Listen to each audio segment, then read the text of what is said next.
قال الله تبارك وتعالى: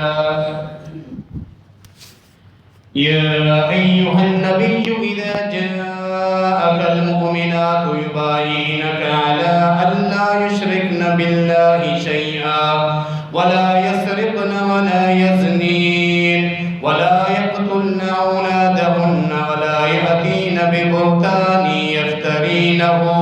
يفترينه بين أيديهن وأرجلهن ولا يعصينك في معروف فبايعهن واستغفر لهن الله إن الله غفور رحيم.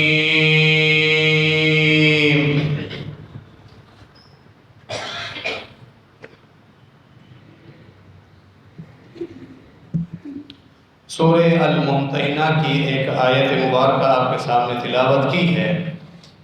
اس آیت مبارکہ میں اللہ کے رسول صلی اللہ علیہ وسلم کو حکم دیا گیا ہے کہ آپ مومن خواتین سے، صحابیات سے جب بیعت لیں تو آپ ان احکامات پر جو احکامات اس آیت میں مذکور ہیں ان کی آپ ان سے بیعت لیں.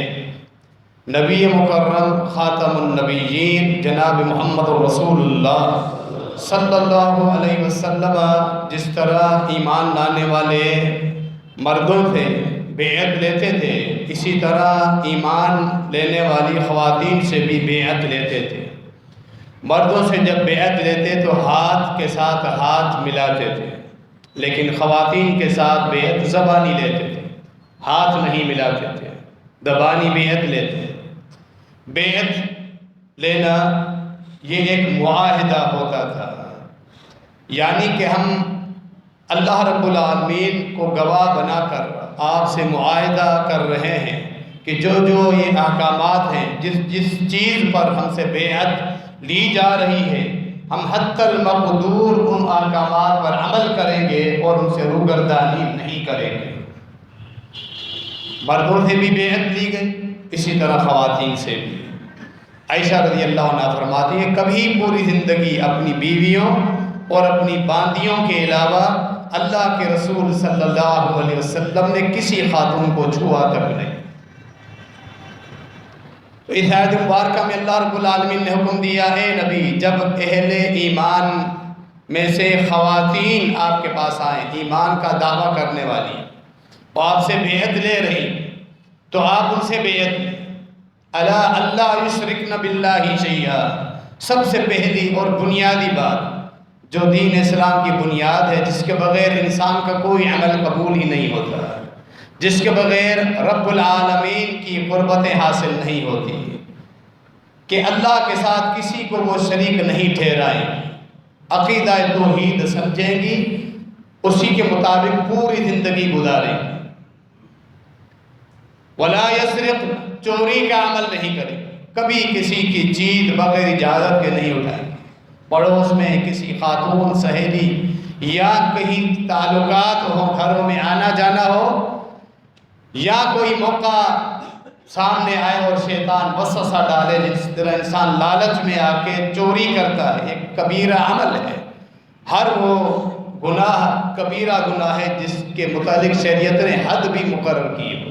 چور کی جو حد ہے وہ اس کا ہاتھ کاٹا جاتا ہے دین اسلام میں.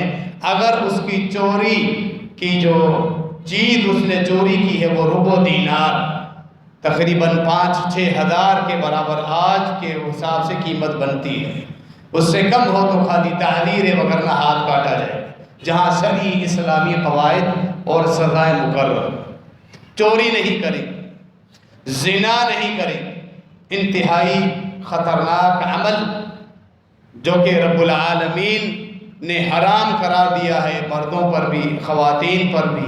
نکاح کے علاوہ اللہ رب العالمین نے غیر مرد اور غیر عورت کا اس طرح میلاپ حرام کر دیا ہے.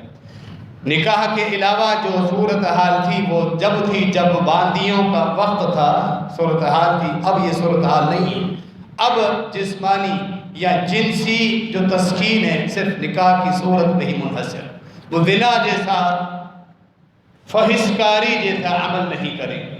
یہ بیعت لے باقاعدہ آپ ان سے، اور وہ آپ سے معاہدہ کریں گے کہ جب تک ہم زندہ رہیں گے کسی بھی اس معاہدے کو توڑیں گی نہیں اور اس پر ان احکامات پر مکمل عمل کریں گے.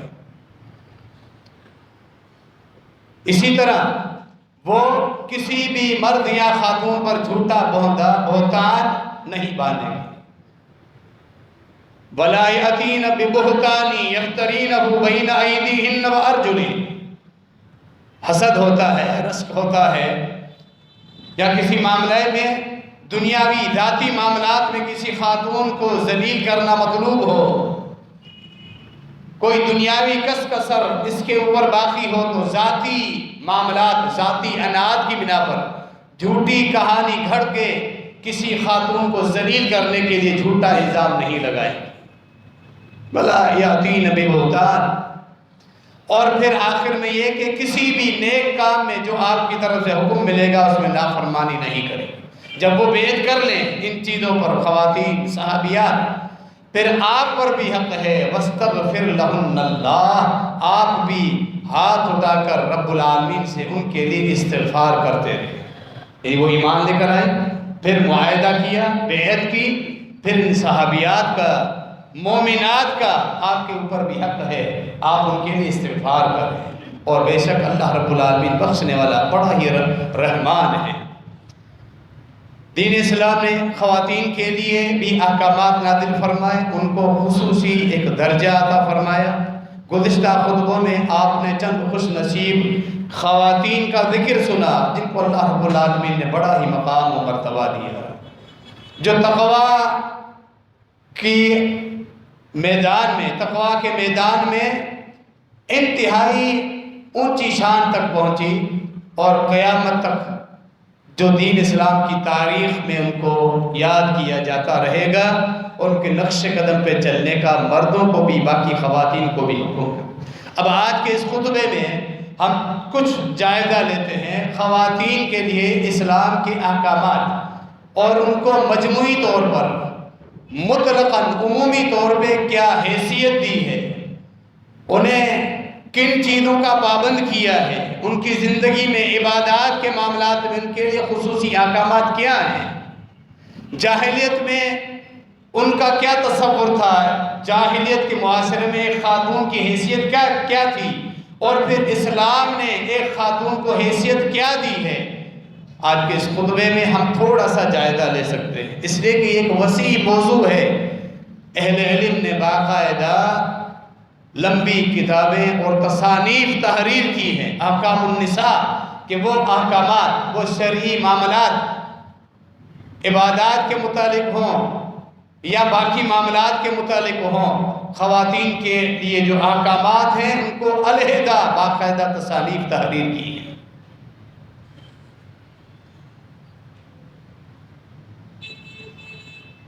نبی مکرم جناب محمد رسول اللہ صلی اللہ علیہ وسلم کے زمانہ مبارک میں جب ہجرت کے بعد مدینے میں صحابہ کرام پہنچے، ان کا ایک پلیٹ فارم، ایک ریاست مکمل بن چکی، پھر احکامات کا آنا شروع ہوا، بالخصوص بنیادی احکامات جو ایک خاتون کے ساتھ مختص ہوتے ہیں. اس میں ہم سب سے پہلے نکاح کا معاملہ آتا ہے. جاہلیت میں کیا تھا؟ اسلام نے جاہلیت میں جو عورتوں پر ظلم ہوتا تھا اسے بند کر کے خواتین کو جو عزت دی، اس عزت کے حوالے سے آپ دیکھیں کہ جاہلیت میں کئی طرح کے نکاح ہوا کرتے تھے جس کو دور جاہلیت میں نکاح کا نام دیا جاتا تھا. یہ حدیث ہمیں ملتی ہے صحیح بخاری میں، ابو داؤد میں. ام المومنین عائشہ رضی اللہ عنہا فرماتی ہیں کہ باقاعدہ کچھ معاملات ایسے ہوتے تھے بغیر نکاح کے، ایک مرد خود اپنی بیوی کو کسی پہلوان یا بڑے عقل مند دانا کے پاس بھیجتا، اس کے ساتھ وہ ہم بستری کرے تاکہ اس کے نطفے سے جو بیٹا ہو، میرا بیٹا ہو، وہ عقل مند پہلوان. اس طرح زنا کے معاملات چلتے تھے اور اسے نکاح کا نام دیا جاتا تھا. اسلام نے ان تمام معاملات کو حرام قرار دیا. اس میں خاتون کی کیا عزت؟ نہ عزت، نہ پروٹوکول، نہ تحفظ، نہ آگے اس کے کوئی حقوق، صرف جنسی معاملات میں استعمال کرنے کے بعد اس کو ایک طرف چھوڑ دینا ہوتا تھا. اسلام نے نکاح کے معاملے میں صرف یہ چیز رکھی کہ اگر کسی گھر میں رشتہ پسند ہے تو وہ لڑکا یا اس کے والدین اس کے سرپرست پیغام بھیجے خاتون کے سرپرست کے پاس، خاتون کے ولی کے پاس پیغام بھیجے، وہ خاتون کا ولی راضی ہو، پھر خاتون وہ لڑکی بھی راضی ہو، دونوں کی رضامندی شامل ہو جائے، پھر نکاح جائز قرار ہو۔ اگر دونوں میں سے کسی کی بھی رضامندی نہیں ہے تو یہ نکاح ہی نہیں۔ یہ جو تحفظ دیا ہے خواتین کے حوالے سے دین اسلام نے، اس طرح کا اصول آج بھی ادیان عالم، مذاہب عالم جو ہیں، جتنے بھی مذاہب ہیں یا جو تنظیمیں ہیں عورتوں کی آزادی کا نعرہ لگانے والی، اسلام نے جو تحفظ دیا ہے، جو حقوق دیے ہیں، یہ حقوق اور تحفظ کوئی نعرہ لگانے والی تنظیم، کوئی مذہب نہیں دے سکتا جو دین اسلام نے دیا۔ بظاہر خواتین نے جلد بازی میں، محض آزادی کی لالچ میں اس کو پابندی سمجھ لیا، گھر کی چار دیواری میں بیٹھنے کو اپنے آپ پہ ظلم قرار دیا، لیکن اسلام نے اسی چیز کو ان کے لیے عزت کا سبب قرار دیا ہے اور آزادی اور تحفظ اور ان کو حقوق دینے کے مترادف قرار دیا ہے۔ فرمایا البغاء اللاتی ینکحن انفسہن بغیر اذن ولیہن، جامع ترمذی کی روایت۔ فرمایا اگر کوئی خاتون خود فیصلہ کرے، ولی کو پتہ ہی نہیں ہے، خود ہی لڑکا چنا اس کے ساتھ چلی گئی، جا کے کہیں اور نکاح کر لیا۔ آج کل جیسا کہ کورٹ میرج کے معاملات ہو رہے ہیں، لوگ تو سمجھتے ہیں کہ ہم نے نکاح کر لیا۔ دین اسلام کا حکم کیا ہے؟ فرمایا نبی مکرم جناب محمد رسول اللہ صلی اللہ علیہ وسلم نے فرمایا یہ زانیہ عورت بغیر ولی کی اجازت کے نکل گئی گھر سے اور اپنے کسی آسنا کو خود ہی چنا، اسے ساتھ لے کر گیا، ولی کو پتہ ہی نہیں ہے اور پھر نکاح بھی کر لیا، فرمایا یہ زنا ہے۔ ایما امرأۃ نکحت بغیر اذن ولیہا فنکاحها باطل فنکاحها باطل فنکاحها باطل۔ ہر کوئی خاتون کوئی بھی ہو، ولی کی اجازت نہیں ہے، اسے معلوم ہی نہیں ہے، خود ہی جا کر نکاح کر لیا، چاہے کورٹ کا نکاح اس کو نام دیا جائے، جج ولی جب بن سکتا ہے، جج بھی قاضی کے قائم مقام ہے، جب اس خاتون کے ولی کو بلا کر اس کا مسئلہ پوچھا جائے کہ آپ اس پر زبردستی کیوں کر رہے ہیں، یہ کہاں نکاح کرنا چاہتی ہے، یا کوئی ایسی شرعی رکاوٹ سبب ہو جس بنا پر اس کے اصل ولی کا حق ختم ہو جائے، کل عدم ہو جائے، پھر قاضی کیا ہے ولی بنے۔ یہاں ہمارے ملک میں افسوس ہو یہ رہا ہے، ولی کو پتہ ہی نہیں ہے، گئی ہے اپنی آشنا کے ساتھ اور کیا ہے، وہاں کورٹ کے مولوی نے نکاح پڑھا لیا، ولی ہے ہی نہیں، اخبارات میں دونوں کی فوٹو آ گئی کہ ہمیں تحفظ چاہیے۔ وہ پال پوس کر جنہوں نے بڑا کیا 20 22 25 سال تک، جن کی بڑی امیدیں تھی، ساری امیدوں پر پانی پھیر دیا، ان کی عزتوں پر بھی پانی پھیر دیا۔ اب والدین معاشرے میں سر اٹھانے کے قابل نہیں رہے۔ انا للہ و انا الیہ راجعون۔ اللہ ہم سب کو اس طرح کی آزمائشوں سے محفوظ رکھے، ہم سب کے گھروں کی حفاظت فرمائے۔ یہ ایک جذبات ہے، اللہ رب العالمین نے خاتون کو، کیونکہ مرد کا ماتحت کیا ہے، وہ اپنے فیصلے خود نہیں کر سکتی، اللہ رب العالمین نے اس کو مرد کے ذریعے تحفظ دیا ہے، جس تحفظ کو یہ پابندی سمجھتی ہے، غلامی سمجھتی ہے۔ جس طرح ولی کی اجازت کے بغیر یہ نکاح نہیں کر سکتی، اسی طرح ولی کو بھی یہ اختیار نہیں ہے کہ زبردستی نکاح کروائے اور وہ خاتون راضی ہی نہ ہو۔ صحیح بخاری کے اندر آپ واقعہ پڑھیں، نبی علیہ السلام کے ساتھ ایک خاتون آتی ہے اور کہتی ہے میرے والد نے میرا نکاح کروا دیا ہے ایک جگہ جہاں میں راضی نہیں ہوں۔ نبی مکرم جناب محمد رسول اللہ صلی اللہ علیہ وسلم نے خاتون کے والد کو بلایا اور فرمایا کہ آپ کی بیٹی راضی نہیں ہے، نکاح کیوں کرائے؟ فرد نکاح وہ فسخ کروا دیا، فرمایا یہ نکاح قائم ہی نہیں ہوگا ہی نہیں، یہ نکاح ہی فسخ کروا دیا۔ یہ حقوق، یہ حق ہے خاتون کا بھی اور اس کے ولی کا بھی۔ نکاح کرنے کے بعد زمانے جاہلیت میں مرد اگر ذاتی رنجش یا دشمنی ہو جاتی بیوی کے ساتھ، بیوی کے گھر والوں کے ساتھ، اپنے سسرال کے ساتھ، اسے تنگ کرنے کے لیے طلاق دیتا، پھر رجوع کر لیتا، پھر طلاق دیتا، پھر رجوع کر لیتا، کوئی تعداد مقرر نہیں تھی، ساری زندگی یہ معاملہ۔ پھر کہتا نہ میں تجھے آزاد کروں گا کہ تو جا کر کسی اور جگہ نکاح کر سکے، نہ ہی میں تجھے بیوی کے حقوق دوں گا، اسی طرح تجھے لٹکائے رکھوں گا۔ اسی اذیت میں زندگی گزرتی اس خاتون کی۔ اسلام آیا، اسلام نے نکاح میں حقوق دیے اور پھر طلاق کی تعداد مقرر کر دی، صرف 3۔ مختلف مواقع پر سوچنے سمجھنے کے بعد اس طلاق سے پہلے کئی مراحل ہیں آپس میں، تاکہ ان کا ساتھ بن جائے، صلح ہو جائے۔ سارے معاملات جو قرآن نے بیان کیے ہیں، خاتم النبیین رحمت للعالمین صلی اللہ علیہ وسلم نے بیان کیے ہیں، اگر ان پہ باوجود بھی نباہ کا کوئی راستہ باقی نہیں بچا، پھر آتی ہے طلاق کی نوبت۔ ایک موقع پر ایک طلاق، 3 موقع ہیں کل۔ الطلاق مرتان، سورۃ البقرہ آیت نمبر 228۔ وہ طلاق جس کے بعد رجوع کر سکتا ہے خاوند، وہ 2 مرتبہ ہے۔ اس کے بعد اگر رجوع نہیں کرنا تو تیسرے موقع پہ طلاق دے دے، اسے اچھے طریقے سے آزاد کر دے۔ اتنا اختیار ہی نہیں کہ اسے تنگ کرتا رہے، طلاق دے کے رجوع کرتا رہے۔ 3 کی تعداد فکس ہو گئی۔ اور پھر خلا کا تصور زمانے جاہلیت میں نہیں تھا۔ خلا کیا ہے؟ جب بیوی دیکھے کہ میرا خاوند میری بنیادی ضرورتیں پوری نہیں کر رہا، ظلم کر رہا ہے، مار پیٹ رہا ہے، یا باقی معاملات ایسے ہیں کہ ساتھ نہیں رہ سکتی، وہ طلاق بھی نہیں دے رہا کہ میری جان چھوٹے، پھر دین اسلام نے خلا کا معاملہ رکھا۔ وجہ ہو، اگر بغیر وجہ کے خلا لیتی ہے تو اس کے لیے بھی سخت وعید ہے۔ ابو داؤد کی حدیث میں فرمایا کوئی خاتون بغیر وجہ کے خلا لے۔ خلا کیا ہے؟ کہ اب قاضی کے پاس جائے اور اسے بتائے کہ میرا خاوند مجھے تنگ کر رہا ہے، بنیادی کوئی شرعی معاملہ ہے، کوئی شرعی سبب بنیادی حقوق پورے نہیں کرتا، یا عزت نفس یا جسمانی ٹارچر اس قدر کر رہا ہے کہ میں ساتھ نہیں رہ سکتی، تو پھر خلا کا آپشن دین اسلام نے دیا ہے۔ پھر کورٹ خاوند کو بلائے گی، کہے کہ اس کے آپ طلاق دے کر آزاد کر دو۔ لیکن اگر کوئی وجہ نہیں ہے،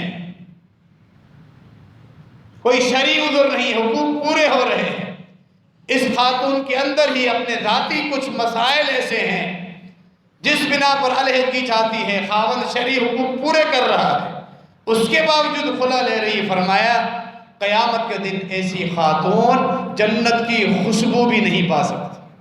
جنت کی خوشبو 500 سالوں تک پھیلی ہوئی ہے، جس قدر وہ خوبصورت گھر ہے اس کی خوشبو بھی اس قدر معطر، اس قدر پھیلی ہوئی ہے، لیکن یہ جنت کے قریب بھی نہیں جائے۔ یہ سخت وعید ہے۔ تو دونوں معاملات، دونوں پہلوؤں کو ہم اپنے سامنے رکھیں، پھر ہم دیکھیں اسلام کی روشنی میں خواتین کے جو احکامات ہیں ان کے مطابق ہم جو ذمہ دار حضرات ہیں وہ، اور گھر کی خواتین، نوجوان خواتین بھی، وہ بھی اپنے معاملات کو دین اسلام کے احکامات کا مطالعہ کر کے پھر کیا ہے زندگی گزاریں۔ اس میں رب العالمین نے بڑی برکتیں عطا فرمائی ہیں، وگرنہ پھر ذلت اور رسوائی ہے۔ زمانہ جاہلیت میں خاوند فوت ہو جاتا، اس خاتون کو منحوس سمجھا جاتا تھا۔ جاہلیت کے اثرات اب بھی موجود ہے، بالخصوص ہمارا بر صغیر ہند و پاک ہندوانہ رسم و رواج، وہاں بھی یہ کیا ہے اثر موجود ہے کہ اس خاتون کو منحوس سمجھا جاتا ہے جس کا خاوند فوت ہو جائے، بالخصوص جلدی شادی کے بعد فوت ہو جائے، اسی خاتون بیوی کو منحوس سمجھا جاتا ہے۔ حتیٰ کہ یہ بھی رسم ہے کہ خاوند کی چتا کے ساتھ اسے بھی جلا دیا جاتا ہے۔ یہ صورتحال نہیں، لیکن کچھ نہ کچھ آثار ہمارے مسلمانوں میں آ گئے کہ گھر کی باقی خواتین، جو خاوند فوت ہو گیا، اس کی والدہ یا اس کا والد صاحب یا سسر پوری زندگی اس بیچاری کو تانے دیتی، نحوست کا تانا دیتی، ہمارے بچے کا گلا گھونٹ دیا، یہ آئی منحوس، اور پھر ہمارا بچہ کیا ہے فوت ہو گیا، اور پھر اسے منحوس سمجھا جاتا ہے۔ اس کا اثر یہاں تک ہے کہ بھلے نوجوان خاتون و خاوند فوت ہو جائے، باقی جو افراد ہیں نکاح کے مواقع بھی ہیں، لیکن اس بیوہ خاتون سے نکاح کرنے کے لیے کوئی تیار نہیں ہوتا۔ ذہن میں یہی تصور ہے جو ہندوانہ رسومات یا جاہلیت میں ہوتا تھا۔ جاہلیت میں خاوند فوت ہو جاتا، پورے 1 سال کی عدت ہوتی تھی۔ 1 سال تک اس خاتون کو جانوروں کے باڑے میں رہایا جاتا تھا، وہاں اس کو ٹھہرایا جاتا، جانوروں کے باڑے میں، جہاں ان کے پیشاب اور گوبر کے ساتھ اس کا وقت گزرتا۔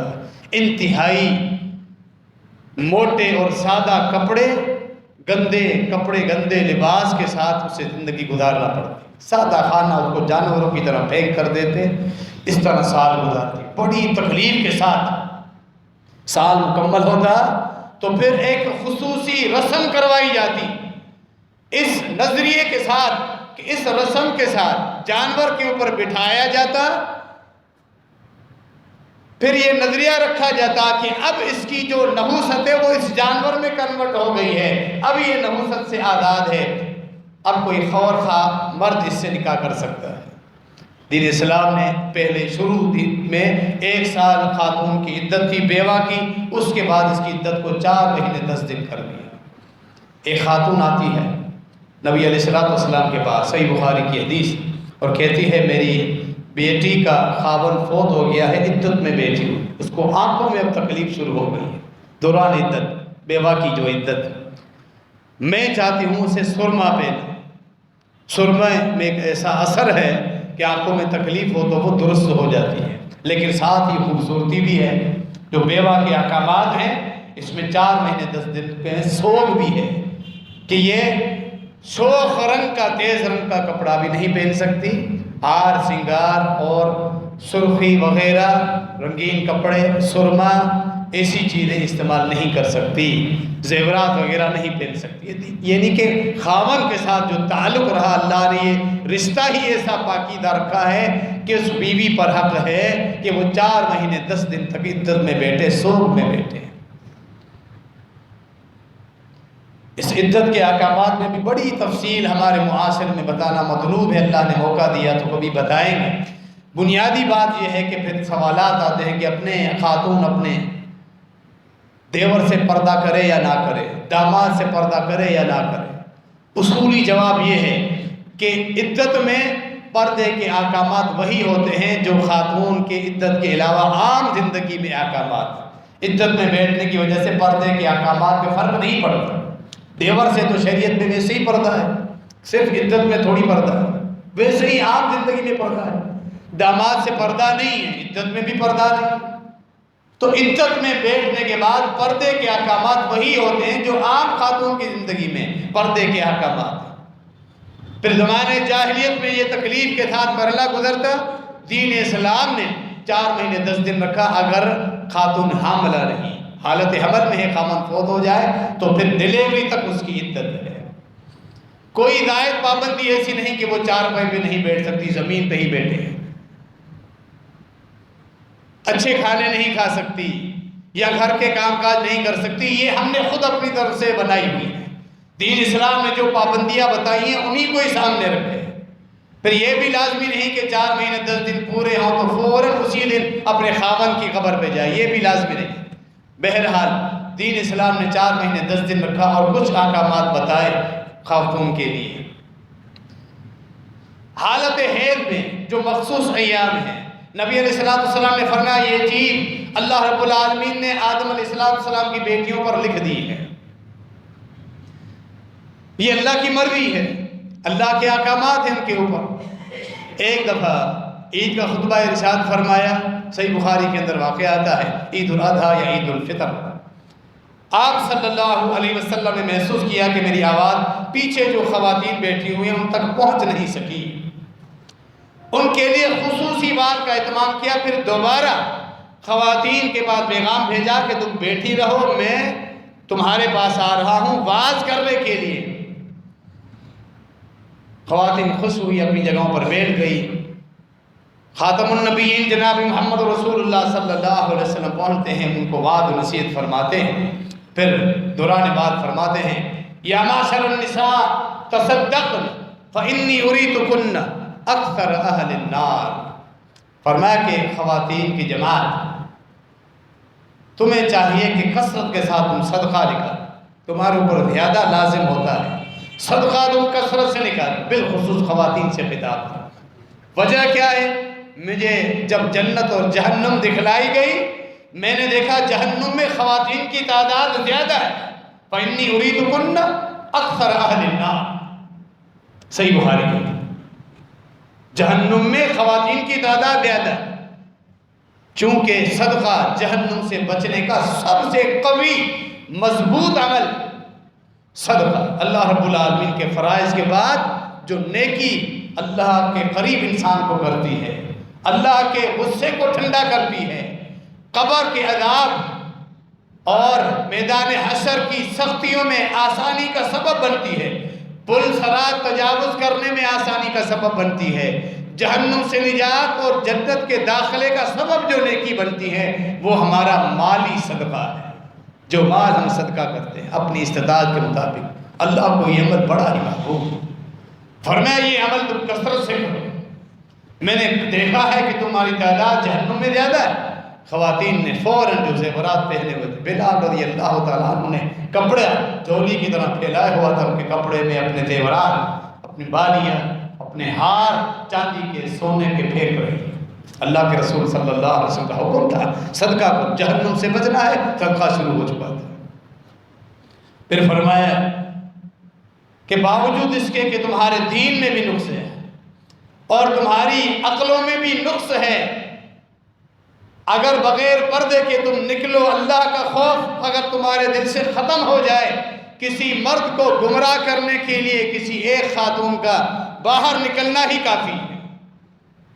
ما رأیت ناقصات عقل و دین منکن اذهب للب الرجل الحادم من احداکم۔ خواتین نے پوچھا اے اللہ کے رسول وجہ کیا ہے؟ ایک خاتون کھڑی ہوگی، ہمارا دین بھی کم ہے، دین میں نقص ہے اور ہماری عقلوں میں بھی نقص ہے، وجہ فرمایا دیکھو تمہاری عقلوں میں جو نقص ہے، اسی لیے اللہ رب العالمین نے تم دو خواتین کی گواہی ایک مرد کے برابر قرار دی، اس لیے کہ بھولنے کا مرد زیادہ ہے، فطری کمزوری رب العالمین نے اس تخلیق کے اندر رکھی ہے، خاتون کی تخلیق، یہ اللہ کی حکمت ہے، حقوق برابر دیے ہیں لیکن تخلیق میں کمزوری اللہ رب العالمین نے رکھی ہے، یہ اللہ کی تقسیم ہے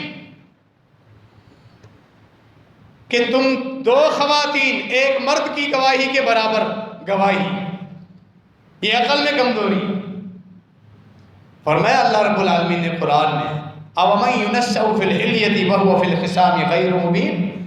خواتین جب مکے کے مشرکین کہنے لگے کہ فرشتے اللہ تعالیٰ کی بیٹیاں ہیں، اللہ نے کہا کہ اگر اللہ کو اولاد کی ضرورت ہوتی ہے اللہ بیٹے ہی بیٹے بناتا، تم اپنے لیے تو بیٹے چنتے ہو، اللہ کی طرف اولاد کی نسبت کی، اور اس ظلم کے اوپر ظلم یہ کہ پھر فرشتوں کو بیٹیاں بنا دیا۔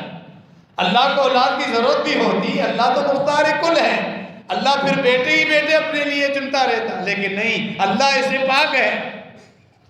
فرمایا کہ وہ تم نے بیٹیوں کی نسبت کر دی خاتون کی جس کی فطرت میں کمزوری یہ ہے کہ وہ زیورات میں پلتی اور پرورش حاصل کرتی ہے، بڑی ہوتی ہے، اور وہ بات کرنے میں بھی اپنا معاملہ واضح نہیں کر سکتی، وَهُوَ فِي الْخِصَامِ غَيْرُ مُبِينٍ، بات کرنے میں بھی کمزور ہے، اپنا مدعا بھی صحیح طریقے سے بیان نہیں کر سکتی۔ اس کی طرف سے مرد وکیل آتا ہے جب کسی معاملے میں اختلاف ہو، خود بیان بات نہیں کر سکتا، وضاحت بھی نہیں کر سکتا، یہ ساری کمزوریاں ہیں تمہارے اندر۔ فرمایا کہ یہ عقل کی کمزوری ہے، فطری کمزوری، اور پھر دین کی کمزوری یہ ہے کہ ہر مہینے میں مخصوص ایام آتے ہیں، ان میں نہ وہ روزہ رکھ سکتی ہے اگر رمضان کا مہینہ ہو، اور نہ ہی وہ نماز پڑھ سکتی۔ روزوں کی تو قضا کا حکم ہے بعد میں رکھے، لیکن نماز کی قضا نہیں ہے، نماز اللہ نے معاف کر دی۔ ظاہر ہے پورے 6 دن 7 دن یا جتنے دن یہ ایام چلتے ہیں خاتون نماز سے دور ہے تو اتنا ہی رب العالمین سے تعلق میں کچھ فرق تو پڑے گا نہیں، یہ دین میں کمی، اسی لیے کثرت کے ساتھ صدقہ کرو۔ وجہ دوسری یہ بھی بتائی کہ اکثر تمہاری زبان پر ایک تو لعنت کا لفظ ہوتا ہے، ہر انسان پر جس سے بھی جھگڑا ہو جائے، جس خاتون کے ساتھ زبان پر فوراً لعنت آ جاتی ہے۔ اللہ کو وہ لوگ پسند نہیں جو کثرت پہ لعنت اور ملامت کرنے والے، اللہ کو وہ لوگ پسند نہیں۔ فرمایا کہ تم خواتین میں یہ عادت زیادہ ہے لعنت کرنے کی اور اپنے خاوندوں کی ناشکری کرتی ہو، یہ سبب ہے جہنم میں نے زیادہ دیکھا۔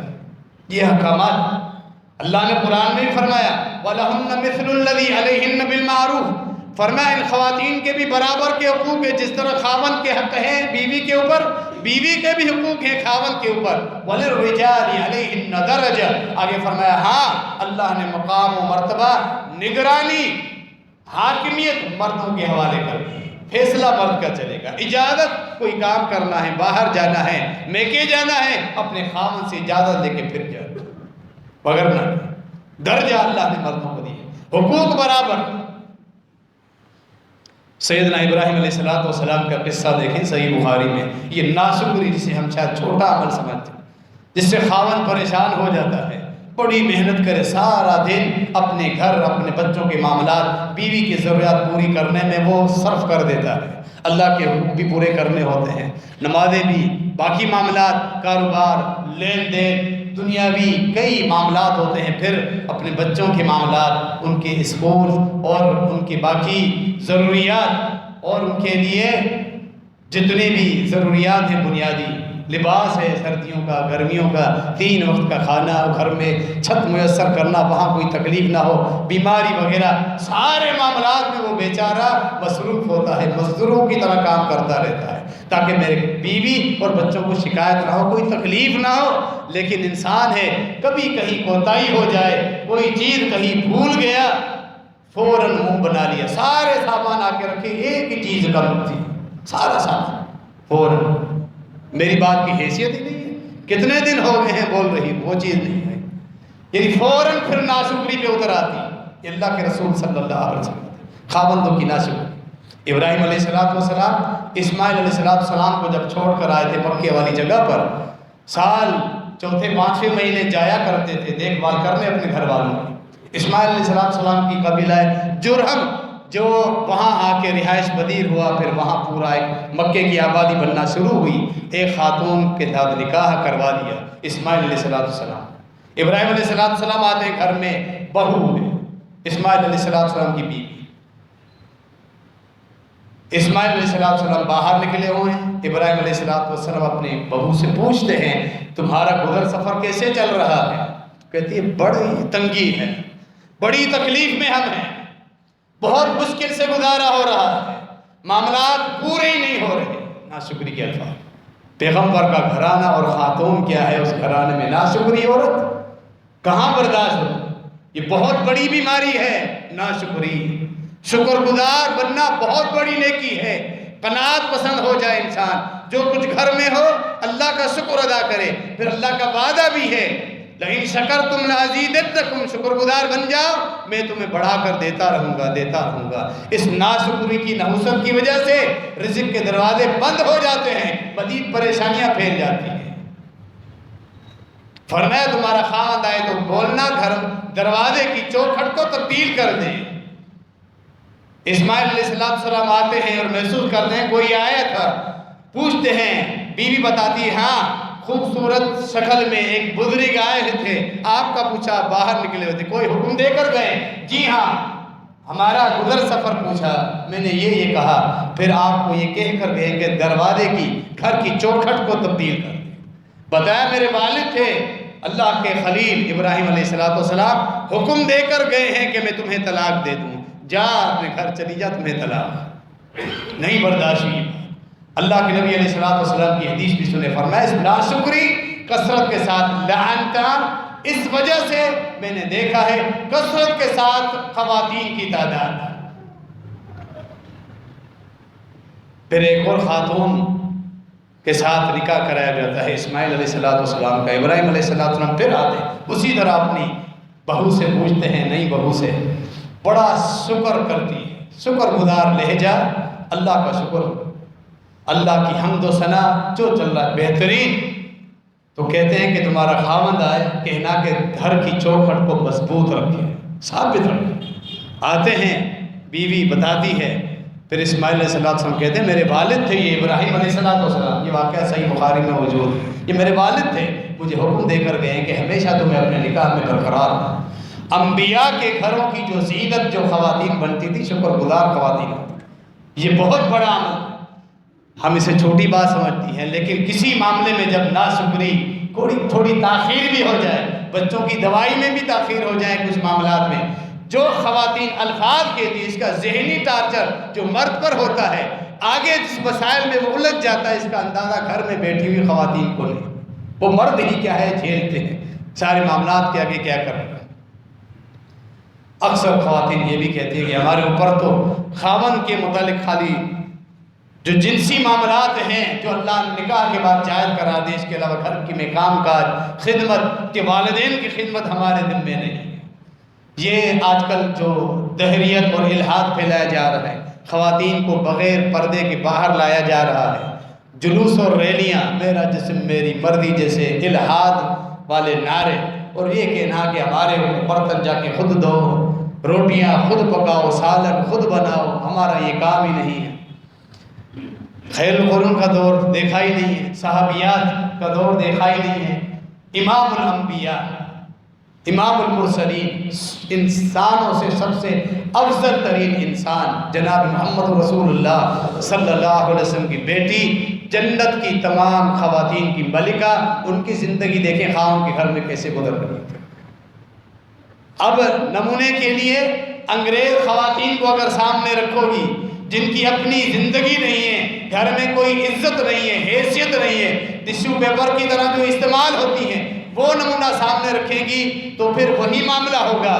اگر عائشہ اور فاطمہ اور صحابیات کو سامنے رکھیں گی تو پھر زندگی اسی حساب سے گزرے گی نا، عزتیں بھی وہی ملے گی۔ فاطمہ رضی اللہ عنہا سیدنا علی رضی اللہ تعالیٰ عنہ کے گھر میں کیا کچھ کام کیا کرتی تھی، ہاتھوں میں چھالے پڑ گئے تھے، وہ آٹے کی چکی پتھر خود کیا ہے چلاتی تھی، جھاڑو خود دیا کرتی تھی، پانی کی مشکیزیں خود بھر کے آیا کرتی تھی، پیچھے گردن میں، کمر میں، پیٹھ میں تکلیف ہو گئی تھی،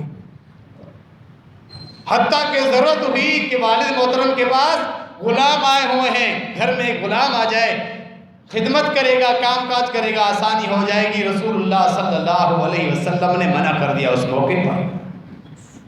زندگیاں اس طرح گزری ہیں۔ سیدنا ابوبکر صدیق رضی اللہ تعالی عنہ کی بیٹی اسماء، عشرہ مبشرہ میں سے ایک صحابی زبیر بن عوام رضی اللہ عنہ کی بیوی، وہ کہتی ہے کہ گھر کے یہ کام کاج، حتیٰ کہ میں اپنے خاوند کے لیے باہر ان کا باغ تھا، کھجور کی گھٹنیاں، کئی میل کا فاصلہ تھا، پیدل جاتی تھی وہ گھٹنیاں کھجور کی بیج کے لیے، باقی کام کاج کے لیے وہ جمع کر کے ٹوکرے میں سر پہ رکھ کے آیا کرتی تھی روزانہ۔ صحابیات کی زندگی اس طرح گزرتی تھی۔ اور آج آزادی کے نام پہ یہ جو شوشہ پھیلایا جا رہا ہے تاکہ گھروں میں کیا ہے اختلافات ہوں، ماحول خراب، خاوند کے ساتھ ہر وقت اسی موضوع پہ کیا ہے کہ تمہارے والدین کی ذمہ داری میرے اوپر نہیں ہے، گھر کے کام کاج وغیرہ، یہ بڑی بیوقوفی ہے، جاہلیت ہے۔ وَجَعَلَ بَيْنَكُمْ مَوَدَّةً وَرَحْمَةً، سورہ روم میں رب العالمین نے فرمایا کہ اس نکاح کے بعد اللہ نے تمہیں نعمت دی، تمہارے جوڑے بنائے، اور پھر تمہارے اندر محبت اور الفت اور شفقت رکھ دی نکاح کے بعد۔ اہل علم واضح طور پہ فرماتے ہیں ہر وہ معاملہ جس سے محبت بڑھے وہ معاملہ خاوند کے اوپر بھی لازم ہے، بیوی کے اوپر بھی لازم ہے، جس سے محبتیں بڑھے۔ اس میں یہ بھی محبت خاتون اگر اپنی ساس اور سسر کی خدمت کرے گی، خاوند خوش ہوگا، محبت بڑھے گی، اور یہ کوئی رکاوٹ نہیں ہے، دین اسلام اس سے روکتا نہیں ہے، جس سے خاوند خوش ہو، محبتیں بڑھیں گی۔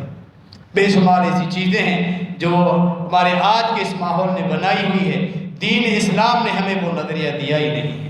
رب العالمین نے حکم دیا یا ایھا النبی قل لازواجک وبناتک ونساء المؤمنین یدنین علیہن من جلابیبہن ذالک ادنی ان یعرفن فلا یؤذین۔ اے پیغمبر صلی اللہ علیہ وسلم، آپ اپنی بیویوں سے کہیں، اپنی بیٹیوں کو حکم دیں، اور اہل ایمان کی تمام خواتین کو حکم دیں کہ وہ پردہ کریں۔ پردے کا حکم تو ان پاکیزہ خواتین پر بھی ہوتا ہے۔ آج کوئی یہ کہے کہ ہماری نیت خراب نہیں ہے، ہمارے گھر کی خواتین بالکل درست ہیں، ہم پردہ نہ بھی کریں کوئی مسئلہ ہی نہیں، تو جواب یہ ہے کہ اللہ کے رسول صلی اللہ علیہ وسلم کی بیٹی بیٹیاں اللہ کے رسول صلی اللہ علیہ وسلم کی بیویاں صحابیات، کیا ان سے بڑھ کر آج بھی کوئی خاتون اس طرح مکرم اور معزز ہے کہ اسے پردے کی ضرورت نہیں ہے؟ شرعی احکامات، پردے کے احکامات تو وہاں بھی اترے۔ پھر اللہ نے کیا فرمایا؟ ذالک ادنیٰ ان یعرف، یہ پردے کا حکم اس لیے ہے کہ وہ پہچانی جائیں کہ وہ عزت دار گھر سے ان کا تعلق ہے۔ پردہ تو اس لیے، قرآن تو یہ کہتا ہے، اللہ تو یہ کہتا ہے، یہ کہتی ہے کہ سختی ہے، گرمی لگتی ہے، چار دیواری میں ہمیں معصور کر دیا، مردوں کے ساتھ شانہ بشانہ ہو کر کام کریں گی، ہر فیلڈ میں جائیں گی۔ اسلام نے ہمیں تحفظ دیا، خاتون کو بھی تحفظ دیا، کوئی ذمہ داری نہیں رہی۔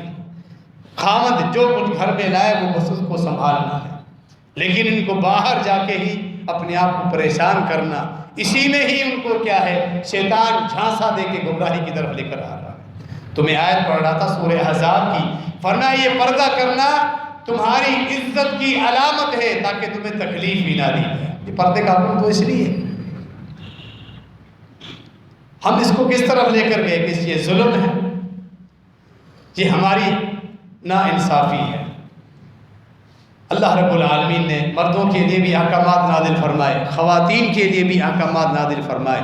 مردوں پر بھی لازم ہے کہ وہ اپنے احکامات اسی حساب سے چلاتے رہیں، اللہ کی پابندی کریں۔ خواتین کو رب العالمین نے جہاں نماز فرض کی، مخصوص ایام کے علاوہ نمازوں کی پابندی کریں، فرمایا ایما امرأۃ صلت خمسها وصامت رمضان وأطاعت بعلها فلتدخل الجنة من ای ابوابها شاءت۔ ابو داؤد کی معروف حدیث، ہر وہ خاتون اللہ کے پانچوں فرائض پورے کرتی رہے، رمضان کے روزے رکھے جن دنوں میں فرض ہے، اور پھر اپنے خاوند کی اطاعت کرتی رہے، قیامت کے دن رب العالمین جنت کے 8 دروازے کھول دیں، جس دروازے سے چاہو اس دروازے سے داخل ہو جائے۔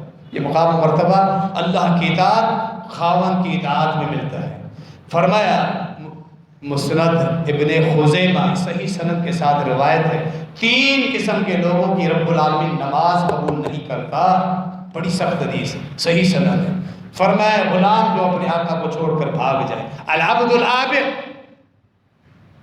فرمایا دوسرا سکران، نشے کی حالت جب تک درست نہ ہو جائے، اس کے گناہ اس کے معاملات الگ، اللہ اس پہ ناراض رہتا ہے، اس کی کوئی نماز رب العالمین قبول نہیں کرتا۔ تیسری وہ خاتون المرأۃ الساخط علیہا زوجہا، جو شرعی عذر ہو، وجہ کی بنا پر وہ بیوی جس پر اس کا خاوند ناراض ہو، جب تک ناراض ہے وجہ بھی، بغیر وجہ کے نہیں۔ اگر وجہ بھی ہے اللہ بھی دیکھتا ہے، قصور بیوی کا ہے، خاوند ناراض ہے، جب تک خاوند کی ناراضگی ختم نہیں ہوتی نمازیں پڑھتی رہے، رب العالمین کو ایک سجدہ بھی قبول نہیں کرے۔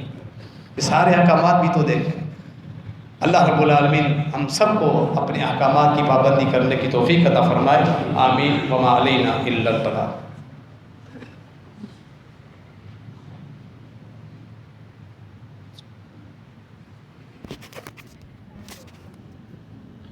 إن الحمد لله نحمده ونستعينه ونستغفره ونعوذ بالله من شرور أنفسنا ومن سيئات